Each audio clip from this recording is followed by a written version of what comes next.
Buenos días para todos. Muchas gracias por la introducción y agradezco a los madrugadores que vengan a estudiar este tema, a repasar este tema que es tan común. Todo médico, cualquiera sea su especialidad, seguramente enfrenta casi cotidianamente pacientes con fibrilación auricular y es bueno tener entonces algunos conceptos claros de esta patología. Vamos a hablar algo de prevalencia de esta enfermedad. Todos sabemos que esto es una epidemia. Es una enfermedad una arritmia que aumenta con la edad, en la medida que la edad de la población, el envejecimiento. Bueno, muy bien, decíamos que esta es una enfermedad de altísima prevalencia, su incidencia va aumentando y se estima que de continuar el proceso de envejecimiento de la población y de aumento de esta arritmia, en unas décadas el número de pacientes con fibrilación auricular se va a triplicar o cuadruplicar. Aquí hay mucha gente joven, pero también seguramente hay muchas personas de más de 40 años y es interesante saber que 1 de cada 4 de los mayores de 40 años tendremos en algún momento de nuestra vida fibrilación auricular. Esto nos habla de la importancia de esta arritmia. Uno de los problemas que tenemos con esta arritmia es su diagnóstico, porque muchas veces pasa desapercibida o los síntomas se atribuyen a otras patologías. Y a mí me parece muy interesante la experiencia que hicieron los ingleses, muy pragmáticos en sus cosas, que en el año 2005 tenían una incidencia de fibrilación auricular en la población general registrada de 0.75%. Ellos pensaban que eso era muy bajo. En el 2007 instrumentaron un plan obligando a los médicos de atención primaria, mediante un pago extra, a tomarle el pulso a sus pacientes y dejarlo con constancia en la historia clínica. En pocos años prácticamente triplicaron el número de fibrilación auricular, pasaron de 450 a más de 1 millón de personas con fibrilación auricular. Y esto se debe a que, como decíamos, la fibrilación auricular muchas veces es asintomática, es intermitente, o los síntomas que generan son atribuidos a la edad y no a la arritmia. Para ver qué pasa en nuestro continente, no tenemos datos de demasiados países, pero sí en este registro que se ha hecho fuera de Estados Unidos y de Europa, tenemos datos de Brasil.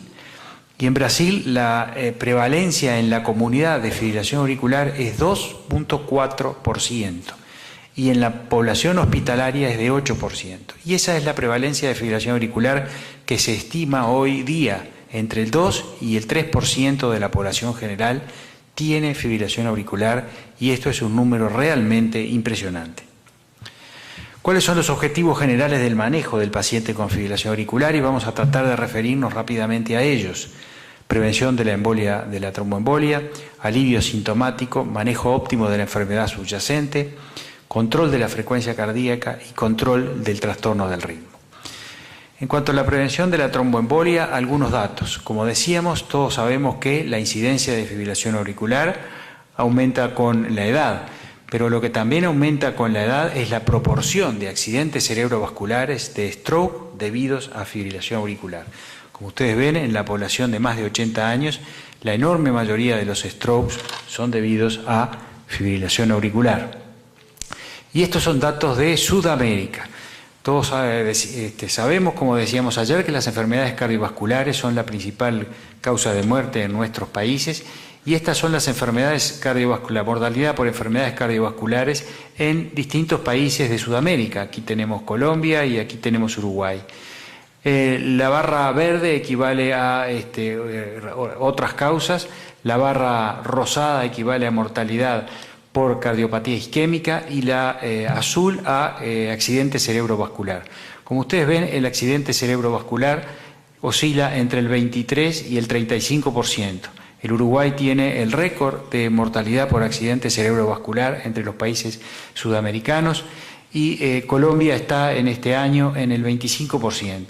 Para tener una relación con otros países, en Estados Unidos ese número es 16,5%, o sea que está bastante lejos de lo que sucede en nuestros países y el Uruguay concretamente está más del doble por arriba en mortalidad por enfermedad cerebrovascular que los Estados Unidos.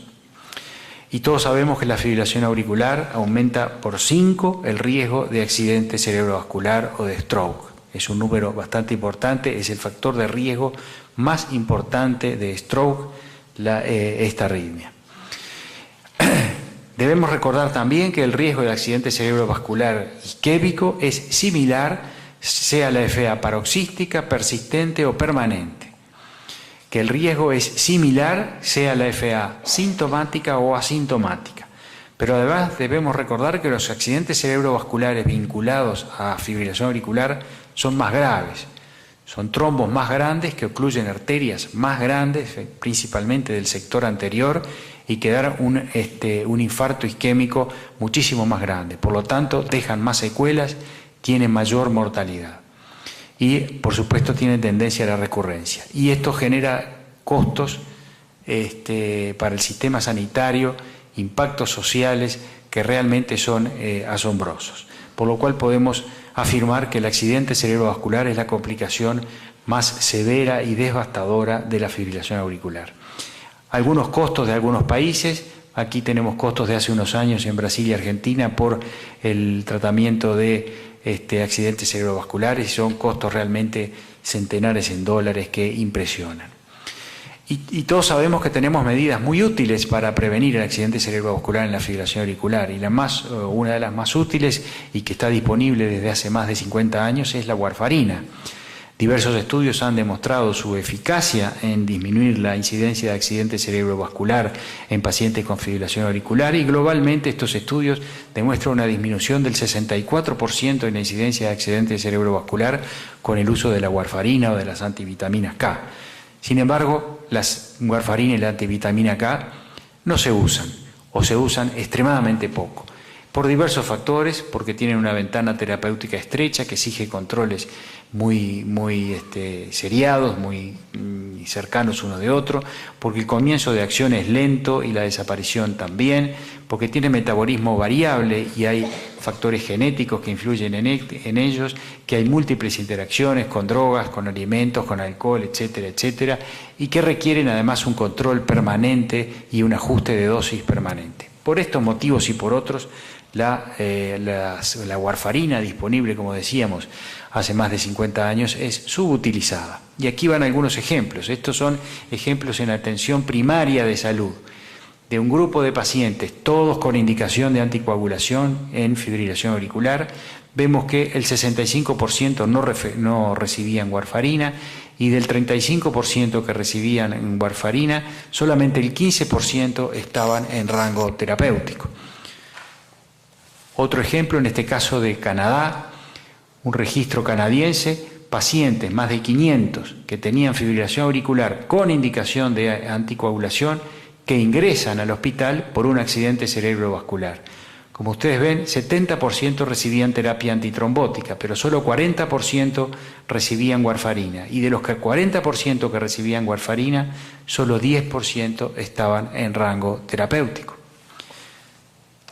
Y este es un registro global recientemente publicado en múltiples países, más de 15.000 pacientes en 47 países incluidos, con todo tipo de fibrilación auricular, que con CHATS score de 2 o más, es decir, con indicación clara de anticoagulación, en Sudamérica solo el 45% de los pacientes recibían warfarina, y estaban a su vez en rango terapéutico el 44%. O sea, menos de la mitad recibían warfarina, y de los que la recibían, menos de la mitad estaban en rango terapéutico.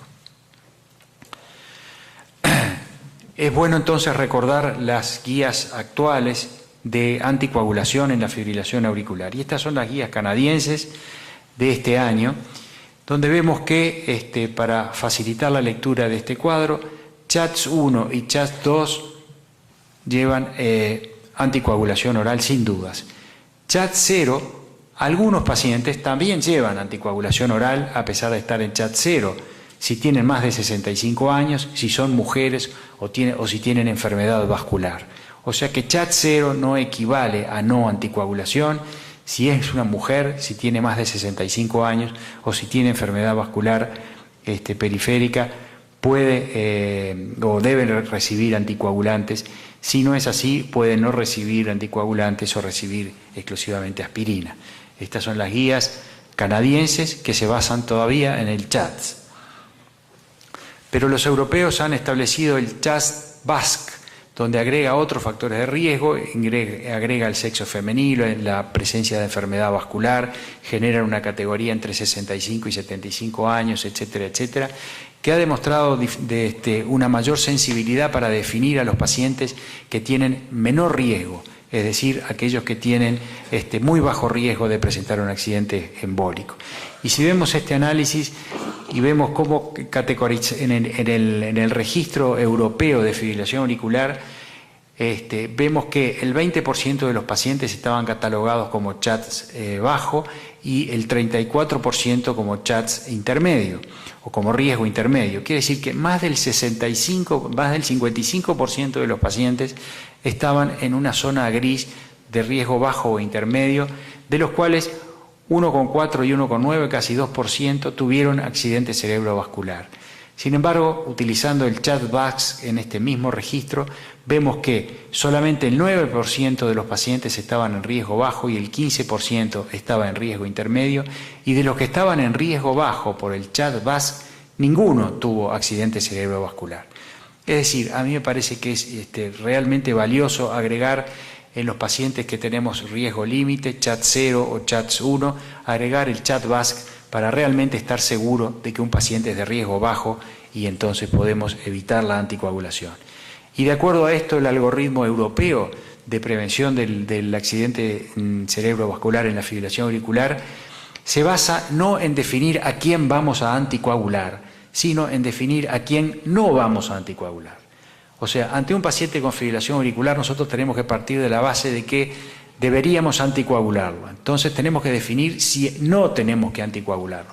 ¿Y a quién no debemos anticoagular? No debemos anticoagular a aquellos que tienen menos de 65 años y tienen una fibrilación auricular solitaria, es decir, tienen solamente fibrilación auricular. No tienen hipertensión, no tienen ningún otro factor de riesgo. Ese es el paciente, aunque sea mujer, que no recibirá terapia anticoagulante. Pero todo, si hacemos la estratificación de riesgo y tiene un CHAD-VASc 0, tampoco recibirá anticoagulantes, pero todos los demás pacientes deberán ser anticoagulados.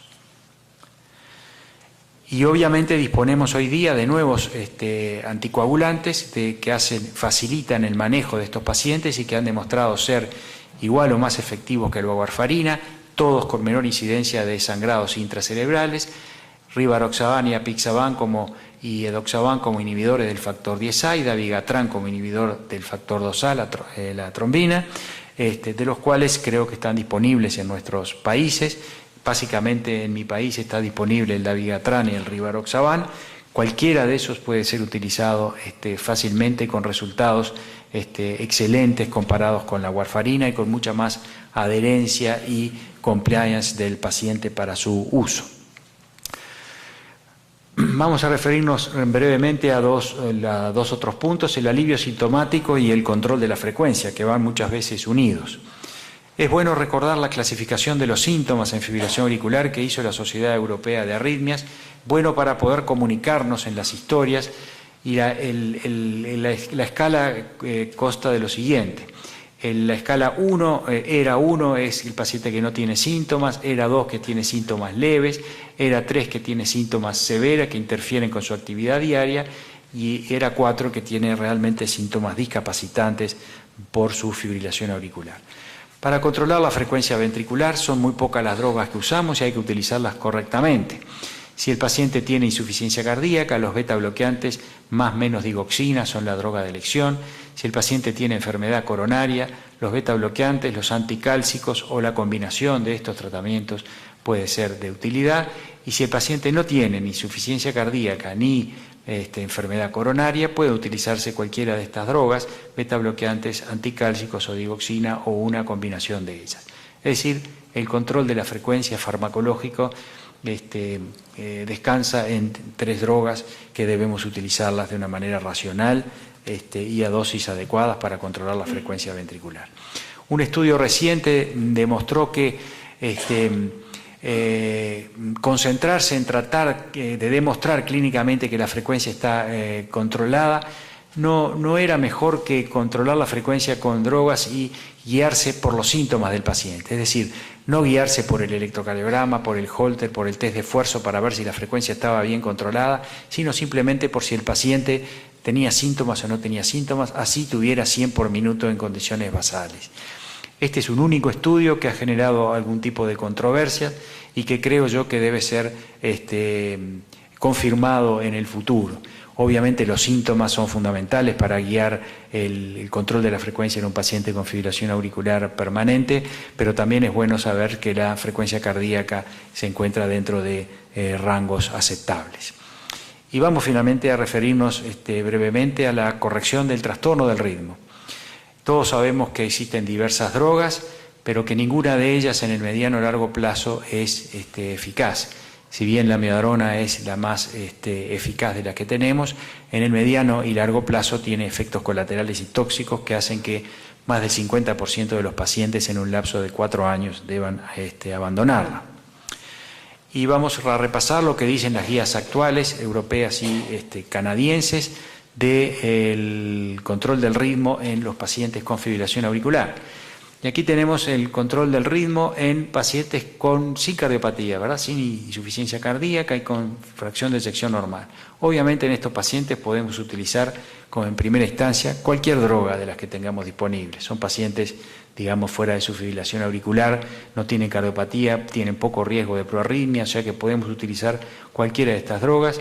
Y en segundo término podemos utilizar la ablación por catéter o la amiodarona, y si falla la amiodarona volver a la ablación por catéter. En los pacientes que tienen historia de insuficiencia cardíaca, compromiso de la función ventricular, si la fracción de eyección es mayor de 35%, amiodarona, sotalol y como segundo paso la ablación, y en los que tienen fracción de eyección menos de 35%, amiodarona como única opción y en segunda instancia la ablación. Estas son las guías canadienses 2012 del control del ritmo en la fibrilación auricular. Las guías europeas de este año también, de alguna manera, generan una pequeña matiz con respecto a las anteriores.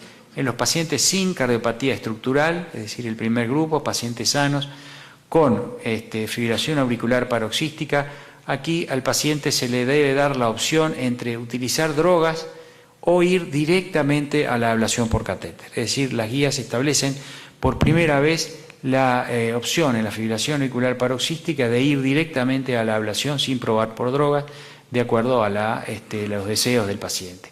Si no, utilizar drogas cualquiera, como decíamos, y nuevamente si falla proponer la ablación o eventualmente en una tercera instancia la amiodarona y de vuelta a la ablación si esto falla.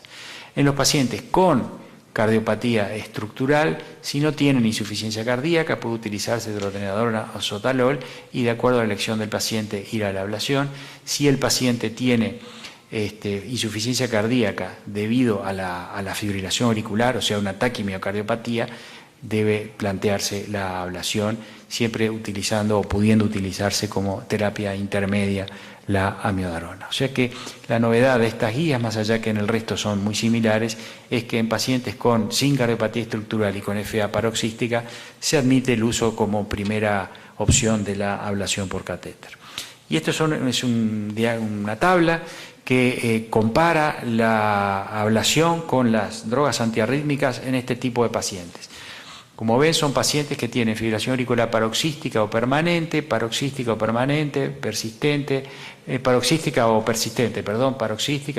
o persistente, es decir, son estos dos tipos de arritmias los que fueron evaluados.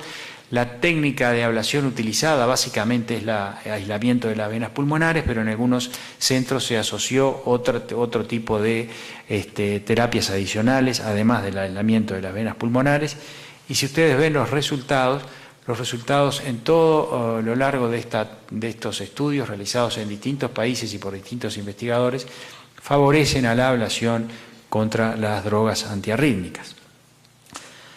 Y este es un estudio recientemente publicado también, el MANTRA fibrilación auricular paroxística, que se diseñó prospectivamente para comparar la terapia antiarrítmica con la ablación por radiofrecuencia como primera línea de tratamiento en la fibrilación auricular paroxística, Y como ustedes ven en el gráfico de la derecha, la carga de fibrilación auricular y los síntomas disminuyeron y fueron netamente favorables al tratamiento intervencionista mediante ablación.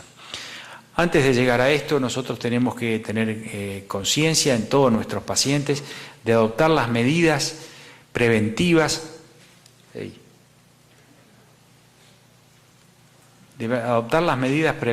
necesarias para prevenir la fibrilación auricular, antes de que el paciente tenga fibrilación auricular. Y hay una serie de terapias que han demostrado su eficacia en la prevención primaria. Debemos controlar los factores de riesgo, en primer lugar, que todos conocemos, valvulopatías, hipertensión, insuficiencia cardíaca, la edad, eso no lo podemos controlar, la cardiopatía isquémica, la diabetes, esos son los factores de riesgo de fibrilación auricular clásicos. Pero hay factores de riesgo nuevos, la obesidad, la apnea del sueño, la disfunción diastólica, el síndrome metabólico, el bloqueo AB de primer grado, la estatura elevada. Es bastante común que conozcamos famosos jugadores de básquetbol que han sido sometidos a ablación de fibrilación auricular. Hay biomarcadores y obviamente hay factores genéticos que influyen. La apnea del sueño es un factor muy importante de riesgo de fibrilación auricular. Hay múltiples mecanismos que así lo favorecen y debe ser interrogada y tratada en todo paciente hipertenso rebelde a su tratamiento y que tiene fibrilación auricular paroxística. Y también los inhibidores de la angiotensina 2 han sido estudiados y han sido muy útiles en la prevención primaria de fibrilación auricular y está así indicado en las guías en todas las situaciones, en pacientes con insuficiencia cardíaca, con hipertensión arterial, con infarto, etcétera. En todos el metaanálisis demuestra una mejor evolución de estos pacientes tratados con inhibidores de la angiotensina 2 para prevención primaria de fibrilación auricular, lo mismo que las estatinas. Las estatinas también han sido útiles en la prevención primaria de la fibrilación auricular en pacientes de riesgo. El futuro sin duda incluirá todas estas cosas que nosotros hemos hablado, pero incluirá también temas genéticos, que aprenderemos más del sustrato eléctrico, del sustrato estructural, etcétera, etcétera, de factores ambientales y nos permitirá un mejor manejo de la fibrilación auricular en el futuro, sin duda. Muchísimas gracias por su atención. Esta arritmia, en unas décadas el número de pacientes con fibrilación auricular se va a triplicar o cuadruplicar. Aquí hay mucha gente joven, pero también seguramente hay muchas personas de más de 40 años y es interesante saber que 1 de cada 4 de los mayores de 40 años tendremos en algún momento de nuestra vida fibrilación auricular. Esto nos habla de la importancia de esta arritmia. Uno de los problemas que tenemos con esta arritmia es su diagnóstico, porque muchas veces pasa desapercibida o los síntomas se atribuyen a otras patologías. Y a mí me parece 450 a más de 1 millón de personas con fibrilación auricular. Y esto se debe a que, como decíamos, la fibrilación auricular muchas veces es asintomática, es intermitente, o los síntomas que generan son atribuidos a la edad y no a la arritmia. Para ver qué pasa en nuestro continente, no tenemos datos de demasiados países, pero sí en este registro que se ha hecho fuera de Estados Unidos y de Europa, tenemos datos de Brasil. Y en Brasil la prevalencia en la comunidad de fibrilación auricular es 2.4%. Y en la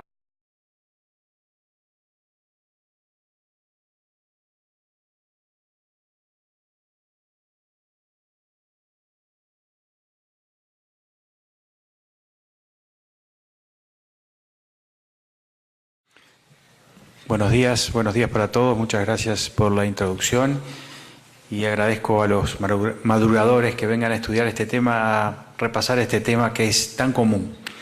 Todo médico, cualquiera sea su especialidad, seguramente enfrenta casi cotidianamente pacientes con fibrilación auricular y es bueno tener entonces algunos conceptos claros de esta patología.